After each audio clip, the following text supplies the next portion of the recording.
من يهده الله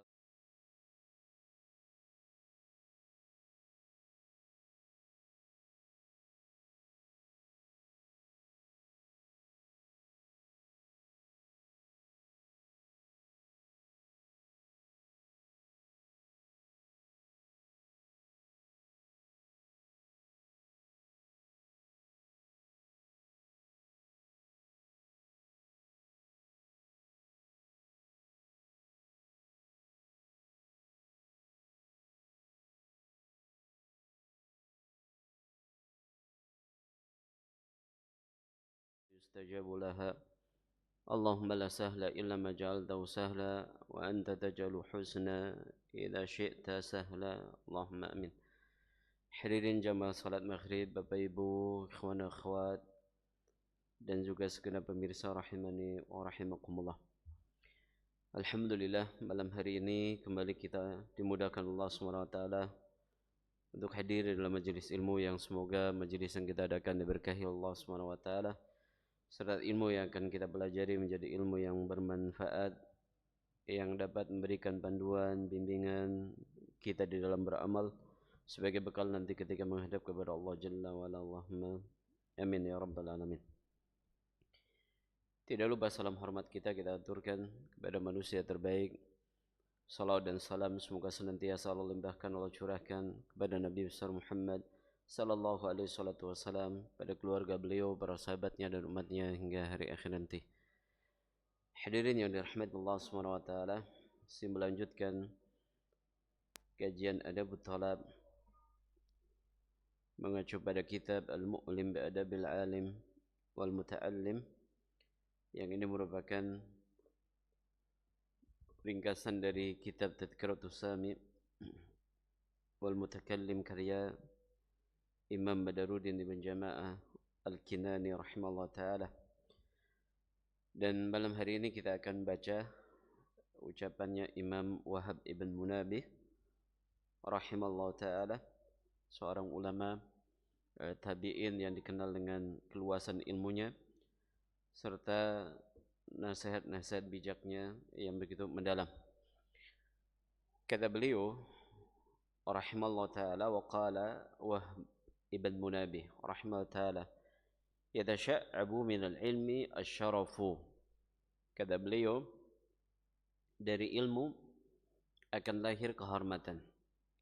Jadi orang yang belajar ilmu, maka nanti Allah SWT akan karuniakan kepadanya kehormatan. Dan itu yang kita bisa lihat dan kita saksikan, bagaimana orang yang berilmu akan dimuliakan oleh banyak orang. Tapi jangan sampai ini menjadi tujuan utamanya. Oleh itu, kalimat ini disampaikan oleh para ulama kita untuk menjelaskan bahwa dengan ilmu yang benar, dengan ilmu yang ikhlas, maka Allah SWT akan karuniakan kepadanya kemuliaan. Wa in kana sahibuhu dani'an. Dari ilmu akan lahir kehormatan, meskipun orang yang memilikinya itu orang yang deni, orang yang rendah. Ya, orang yang rendah. Tapi Allah SWT muliakan dirinya. Dan kita bisa membaca banyak biografi para ulama kita yang mana mereka secara status sosialnya adalah orang yang rendah, dari keluarga yang tidak mampu, dari keluarga miskin. Ya, seperti halnya Imam Syafi'i rahmatullah, dari keluarga yang tidak mampu, ya, dan juga para imam yang lainnya. Tapi lihat bagaimana Allah SWT muliakan ya namanya sampai detik hari ini ya masih tersohor. Ya, ini bukti bagaimana Allah muliakan orang yang berilmu. Kemudian wal izzu in kana mahina, dan dari ilmu pula akan lahir kemuliaan, kehormatan, kemuliaan. Wa in kana mahinan, meskipun ia orang yang hina, meskipun dia itu orang yang hina. Jadi dari ilmu ini akan lahir kemuliaan sekalipun dia adalah orang yang hina. Hina tentunya di pandangan manusia, ya, di status yang ada di mata manusia, tapi di sisi Allah SWT dia adalah orang yang mulia. Wal qurbu wa in kana qasiyya, dan dari ilmu pula lahir kedekatan. Jadi kalau kita belajar ilmu yang benar, maka di situ akan melahirkan kedekatan kita kepada Allah Subhanahu wa taala. Hati akan terasa dekat, dan ketika seorang hamba dekat dengan Allah Subhanahu wa taala, maka pertolongan akan segera datang. Wa in kana qasiya, ya sekalipun dia adalah orang yang jauh dalam arti nanti ketika ada orang awalnya banyak berbuat durhaka kepada Allah, maka dengan ilmu akan mendekatkan dia kepada Allah Subhanahu wa taala. Itu yang kita bisa rasakan bersama. Wal ghani wa in kana faqira, dan kata beliau akan melahirkan dari ilmu, akan melahirkan kekayaan meskipun miskin. Meskipun miskin, kaya yang dimaksud di sini adalah kaya hati, ya, bukan maknanya adalah orang kalau belajar nanti dia akan menjadi kaya raya, tidak. Kata Imam Syafi'i rahmatullah dalam salah satu ucapannya beliau mengatakan, man ta'allama al-ilma takaffalallahu rizqah. Ucapannya beliau ini dinukil oleh Imam Al-Baihaqi. Kata Imam Syafi'i rahmatullah, barang siapa mempelajari ilmu agama, ilmu din, ilmu syariah, maka Allah SWT akan menjamin rezekinya. Allah akan menjamin rezekinya. Allah akan karuniakan kepadanya qanaah. Dan qanaah ini adalah sebuah pemberian, sebuah anugerah yang lebih mulia, yang lebih tinggi nilainya daripada harta seisinya atau dunia dan seisinya. Ya, kita bisa melihat bagaimana ada orang kaya raya, hartanya di mana-mana, tabungannya nggak habis sampai 7 turunan, tapi pada saat Allah tidak karuniakan qanaah di dalam hatinya, maka dia nggak akan pernah merasa kaya. Dia selalu rakus, dia selalu berambisi untuk menambah hartanya dan seterusnya. Berarti qanaah ini adalah sebuah anugerah yang sangat luar biasa yang diberikan kepada seorang yang memiliki ilmu. Man ta'allama al-ilma takaffalallahu rizqah. Barang siapa mempelajari ilmu, maka Allah akan menjamin rezekinya. Mirip dengan ucapannya Imam Wahab bin Munabi ini, wal ghani wa in kana faqira. Dari ilmu akan lahir kekayaan, kaya hati tentunya. Seperti disabdakan oleh Nabi sallallahu alaihi wasallam, laisal hina an kathratil arad, walakin hina nafs. Kaya itu tidak diukur dengan banyaknya harta benda. Jadi tolak ukur kekayaan itu dalam agama kita itu tidak diukur dengan harta benda yang kita miliki. Akan tapi walakin hina nafs. Kekayaan yang sejati itu adalah kaya hati. Ya, ketika seorang memiliki sifat qanaah tadi, ya, memiliki sifat qanaah. Sifat qanaah itu bukan artinya dia lemah, pasrah, ya, tidak mau berusaha, malas, bukan. Tapi qanaah itu adalah sebuah sifat yang ada dalam hati seorang, ya, seberapapun pemberian Allah SWT dia merasa cukup, sehingga dia bisa berbagi, dia bisa bersedekah, dia bisa berinfak, dia akan menunaikan kewajibannya baik kepada keluarga, ya, kepada mungkin kalau punya bawahan kepada bawahannya, kalau waktunya gajian ada bonus diberikan dan seterusnya. Ini yang dimaksud dengan qanaah. Berbeda dengan orang yang tidak memiliki qanaah, maka dia akan selalu ukur segala sesuatunya dengan, ya, ilmu matematika bisnisnya. Ini sekian harus diberikan, ini reward yang harus diberikan karena dia sudah memberikan suatu kepada perusahaan kami, kepada toko kami dan seterusnya. Itu selalu diukur dengan hal itu. Nah, ini sangat kita butuhkan, ya, jiwa qanaah ini sangat kita butuhkan di zaman seperti sekarang. Dan caranya bagaimana? Dengan ilmu. Kata Imam Wahab Ibn Munabi, caranya dengan ilmu, belajar ilmu. Allah akan karuniakan kepadanya sifat qanaah tadi. Wa in kana qasiya wa ghina wa in kana faqira wal mahabatu wa in kana wadi'an. Dan dari ilmu pula akan lahir kewibawaan. Kewibawaan meskipun tanpa jabatan. Orang yang berilmu memiliki wibawa. Dan wibawa dikatakan oleh para ulama itu laisat haibatu syaihi li syaibihi. Jadi kewibawaan itu bukan karena dia itu rambutnya sudah beruban, kata para ulama.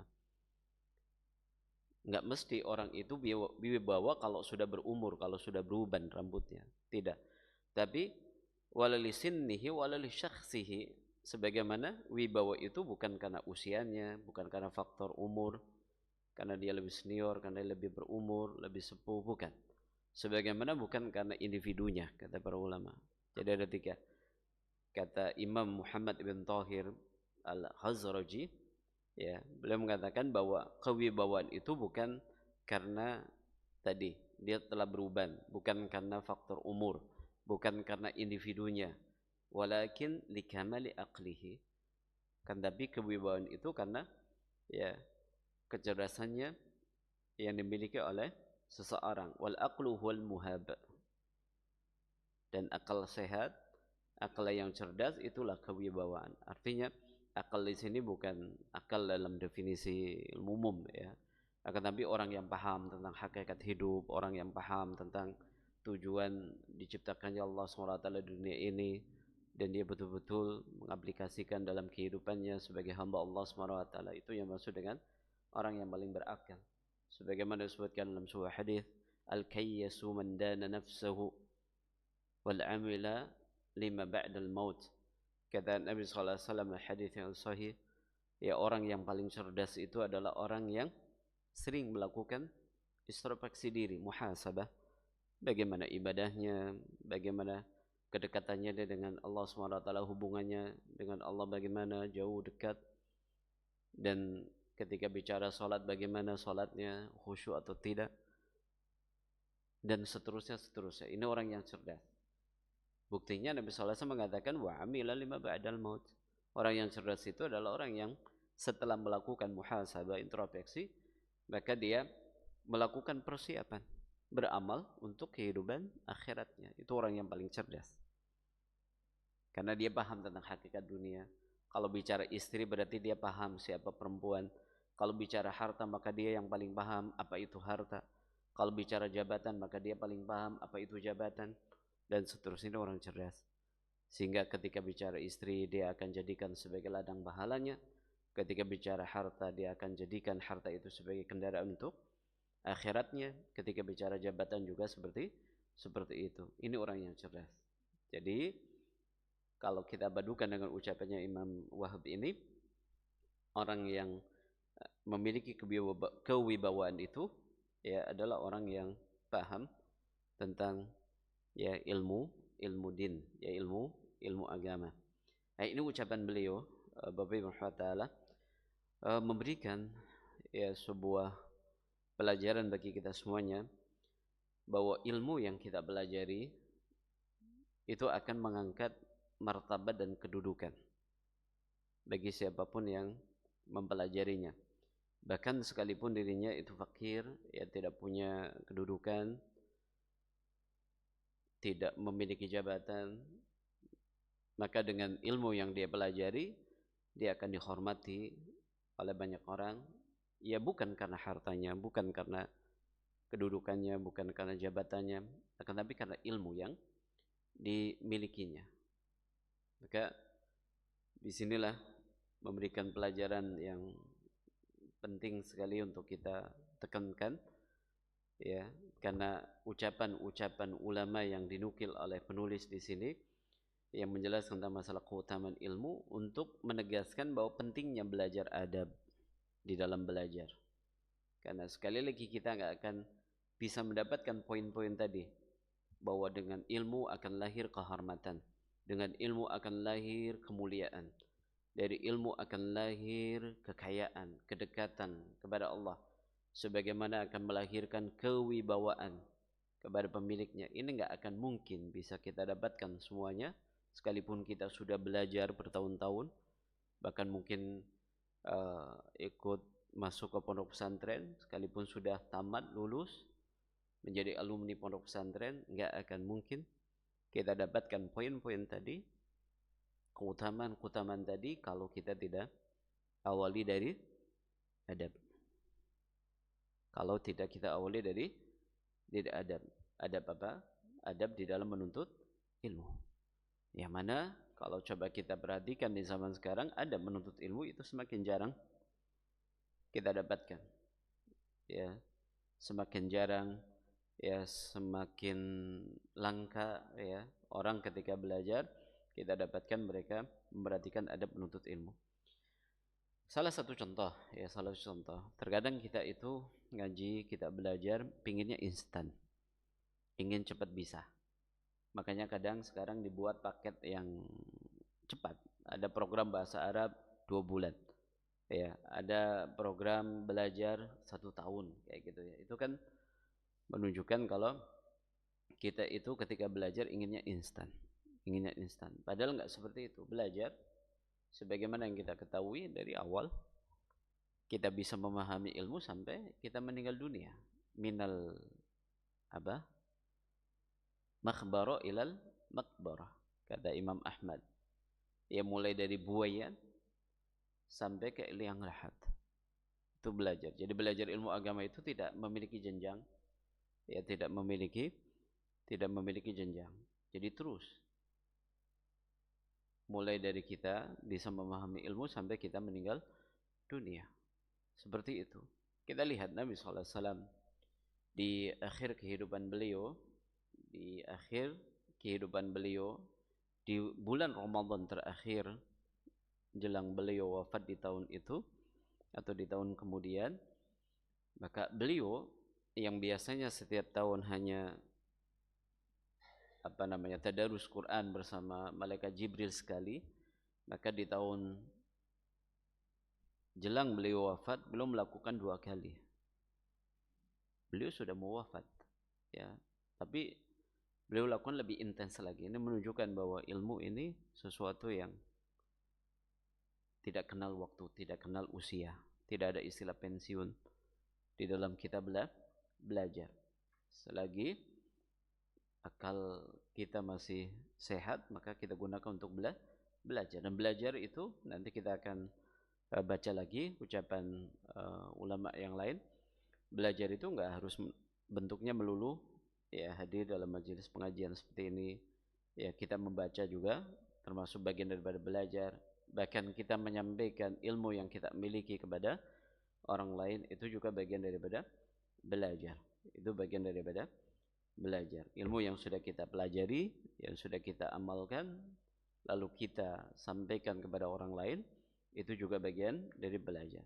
Oleh itu, nasihat ya, jangan sampai kita itu menjadi penuntut ilmu yang instan, yang hanya ya mengoleksi mungkin banyak sekali rekaman dari rekaman kajian, tapi tidak mempelajari secara runtut ya, mulai dari dasar kemudian naik level sampai betul-betul dia menguasai.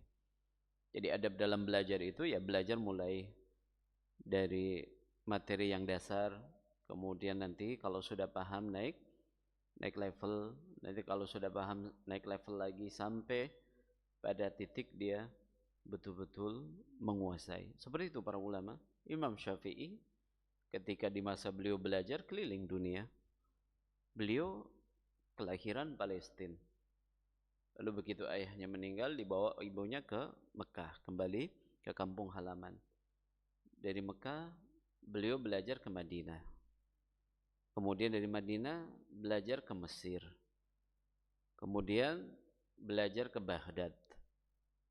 Lintas negara kan ya. Itu para ulama.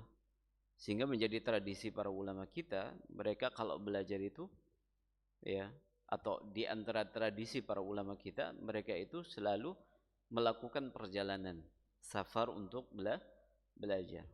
Jadi sekarang seakan enggak afdol ya, kurang afdol kalau belajar hanya dengan guru yang ada di kampung halamannya, keliling. Imam Nawawi juga seperti itu.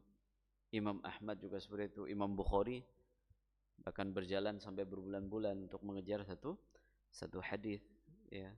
Itu adab di dalam belajar.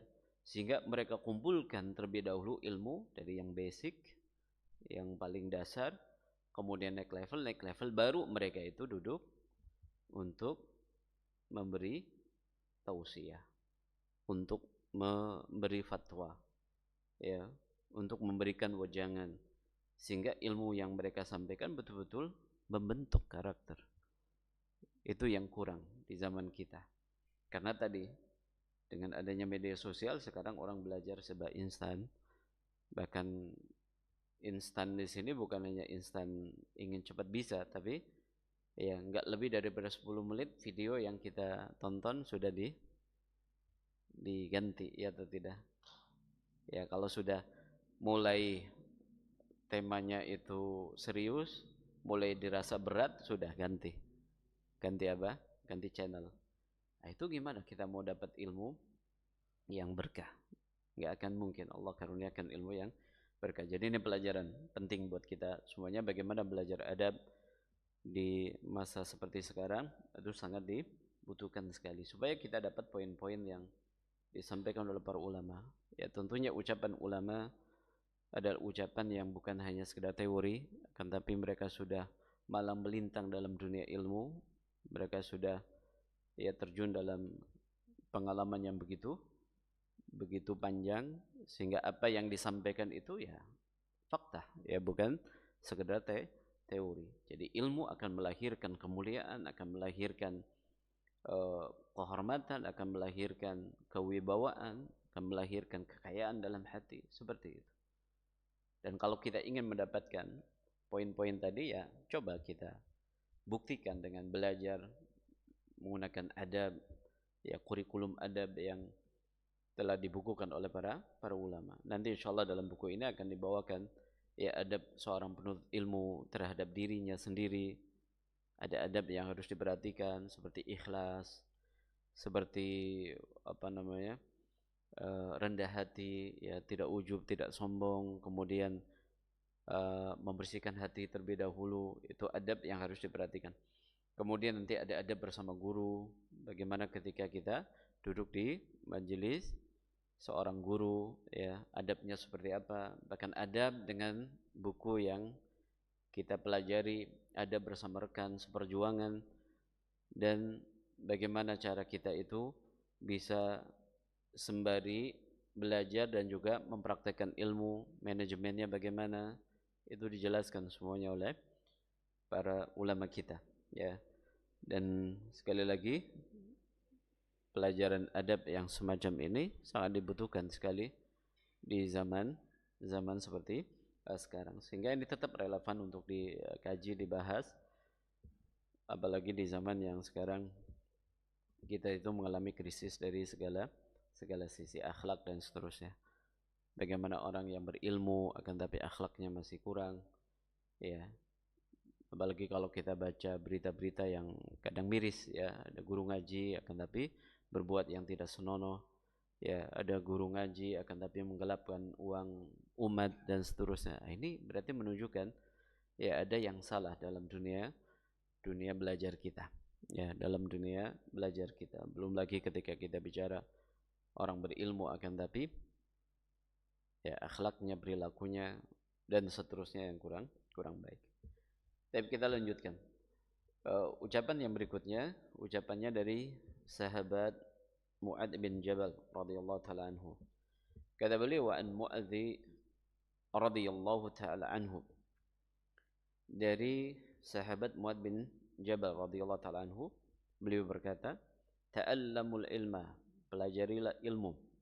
Belajarlah ilmu. Ilmu yang dimaksud di sini adalah ilmu agama, ilmu syariat, ilmu halal dan juga haram, ilmu yang menjelaskan wajib, sunnah, bid'ah, ya makruh, ya haram dan seterusnya. Ta'allamul ilma, pelajarilah ilmu. Fa inna ta'allumahu khasyah. Karena dengan mempelajari ilmu akan melahirkan rasa takut. Ini yang sering disampaikan oleh para ulama. indikasi daripada ilmu yang kita pelajari itu ngefek atau tidak, bermanfaat atau tidak, indikasinya adalah menjadikan orang yang belajar itu semakin takut kepada Allah.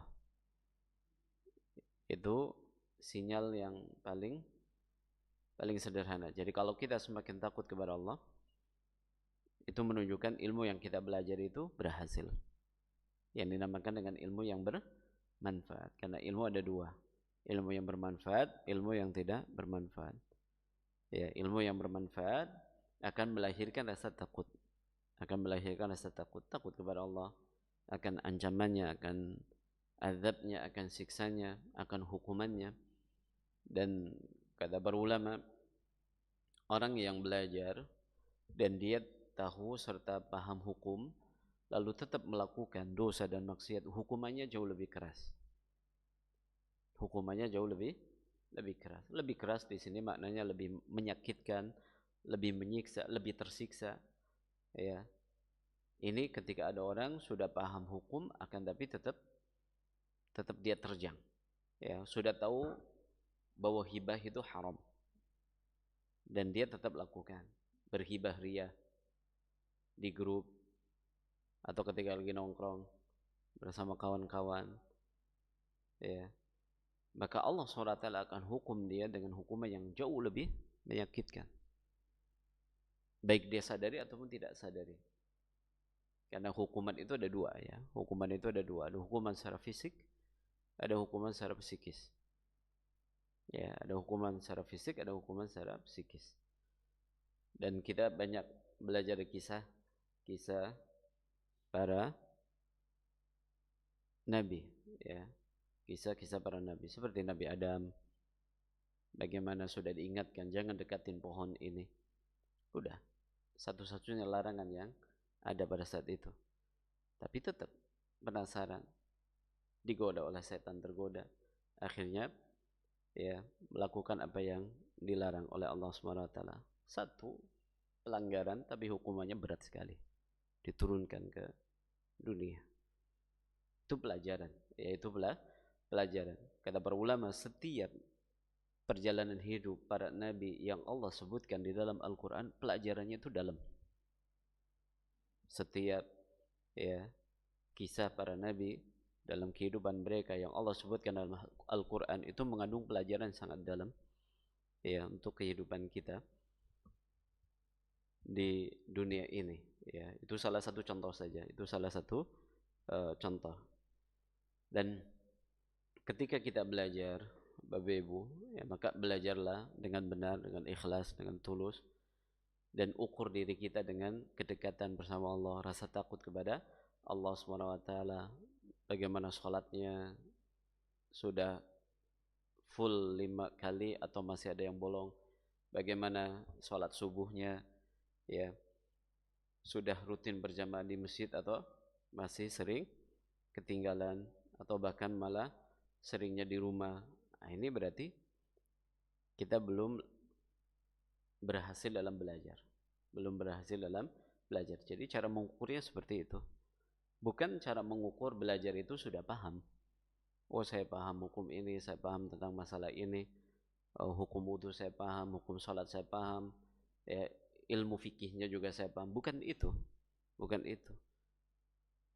Kata para ulama, ya, ilmu itu bukan yang dihafal, tapi yang betul-betul diaplikasikan. Laisa ilmu ma hufid, kata Imam Syafi'i, walakin ma umil. Ya, ilmu itu bukan yang dihafal, yang dipahami, akan tapi ilmu yang hakiki itu ada pada ilmu yang dipraktekkan. Jadi kalau bicara kayak tadi, ya, kewajiban salat, kita sudah paham semuanya, salat 5 waktu. Ada subuh, zuhur, asar, maghrib, isya. Anjurannya adalah bagi laki-laki salat berjamaah. Anjurannya pula adalah dikerjakan di awal waktu. Dan anjurannya pula adalah berusaha untuk berada di shaf yang paling pertama. Anjurannya pula adalah jangan sampai masbuk. Nabi SAW menjelaskan kalau kita mampu menjaga, ya, salat 5 waktu, ya, bersamaan dengan takbiratul ikhramnya imam, artinya nggak pernah masbuk, Selama 40 hari bisa kita jaga, mulai dari subuh sampai isya, hari pertama, subuh sampai isya, hari kedua sampai 40 hari, maka panjenengan dijaga dari sifat kemunafikan. Itu kan cara mudah sebetulnya ya. Tapi dalam prakteknya gimana? Ada saja. Kadang ada yang sudah 35 hari. Hari ke-36-nya gagal. Karena mungkin ada apa. Coba mulai dari hari ini, besok. Mulai dari ya sholat subuh. Sholat subuh selalu berada di shaf pertama atau paling minimal ikut takbiratul ihramnya imam, artinya bukan masbuk. Nanti sholat duhur juga seperti itu, sholat asar juga seperti itu, maghrib juga seperti itu, isya seperti itu. Hari pertama udah di checklist, hari kedua, hari ketiga, sampai 40 hari. Coba praktekkan ya.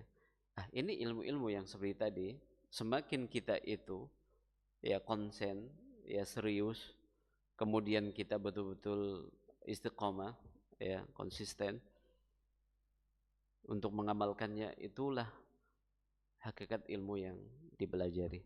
Adapun kalau hanya sekedar wawasan, sebagian kadang hanya sebagai mengisi waktu, sebagian lagi hanya untuk membandingkan. Ini sering kita ingatkan, jangan pernah kita belajar ya untuk perbandingan saja. Ikut di masjid sana dengan Ustadz Fulan, dalam masalah ini pendapatnya ini. Nanti beda masjid ikut Ustadz Fulan, dalam masalah yang sama pendapatnya beda. Ini gak akan dapat ilmu yang seperti ini. Mungkin dia paham secara hukum, tapi gak akan dapat keberkahan ilmu. Yang ada adalah hanya sekedar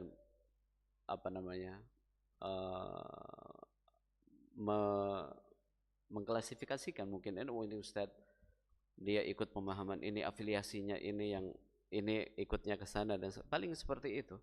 Dan kita nggak dapat ketakwaan kepada Allah Subhanahu wa taala. Dapat atau tidak? Nggak dapat. Kita nggak akan dapat keimanan. Yang ada adalah tadi hanya sekedar Ustadz fulan ikutnya ke sana, Ustadz fulan dapat ikutnya ke sana, seperti itu. Dan itu bukan ilmu. Itu bukan ilmu. Sebagaimana ini juga menjadi pelajaran ketika kita ikut pengajian, maka perhatikan yang disampaikan adalah ilmu, bukan membahas kupas tuntas orang, ya, mulai dari A sampai Z dikupas ini orang, bukan itu.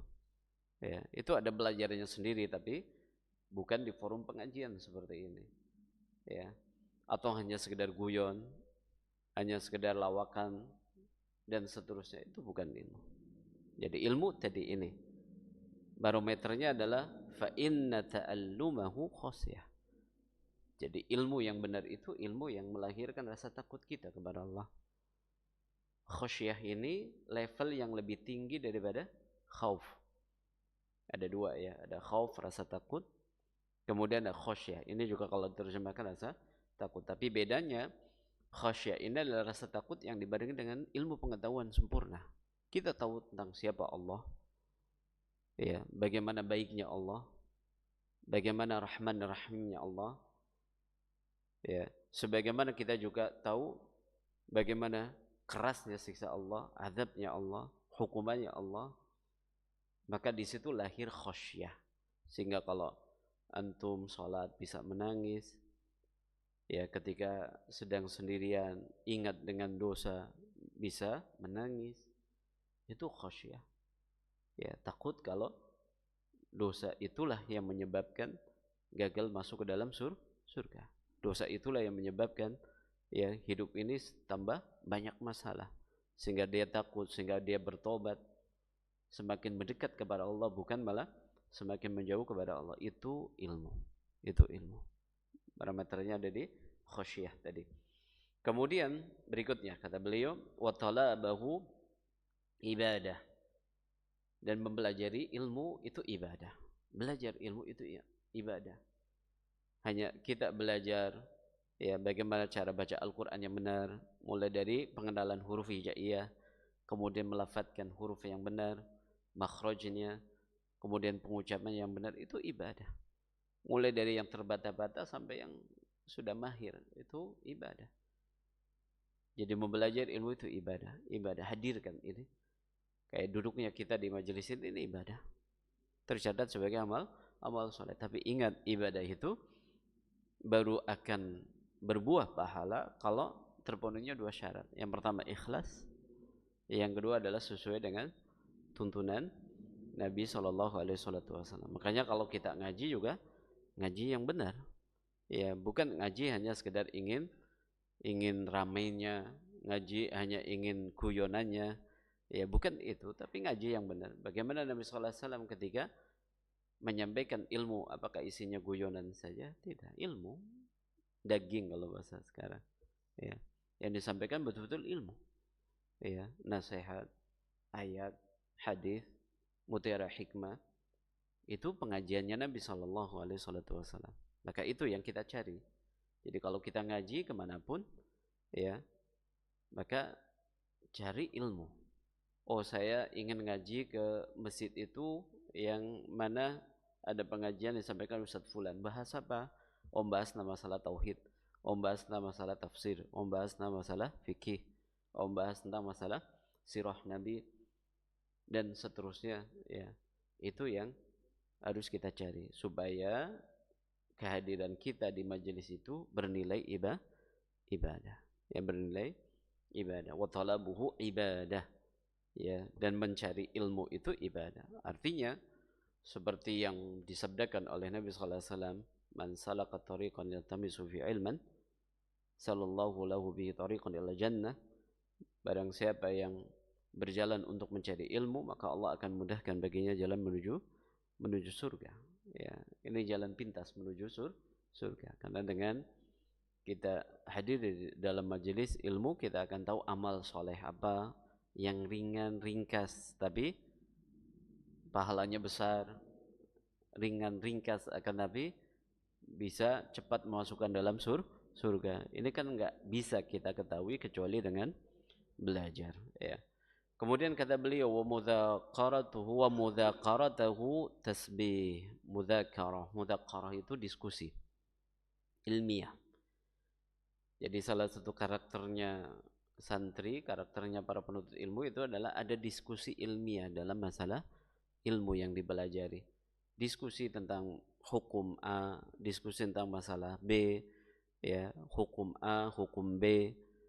Umpamanya kita bahas kalau kita takbiratul ihram itu sebetulnya yang benar itu, ya, acuannya yang bagaimana? Ketika takbiratul ihram mengangkat kedua tangan kita, apakah sejajar dengan bahu atau dia sejajar dengan daun telinga atau bagaimana? Lalu di situ ada diskusi ilmiah, ada dalil yang diangkat, penjelasan ulama disampaikan, itu namanya mudzakarah. Bukan debat, ya, bukan debat. Karena kalau debat itu ya seringkali tujuannya adalah untuk mengalahkan pihak lain, ya. Tapi kalau diskusi ini untuk cari kebenaran yang akan kita ikuti. Itu tasbih kata beliau. Bernilai apa?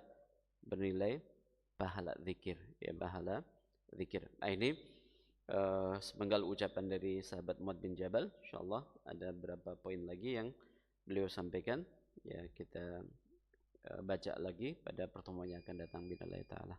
Barakallahu fikum.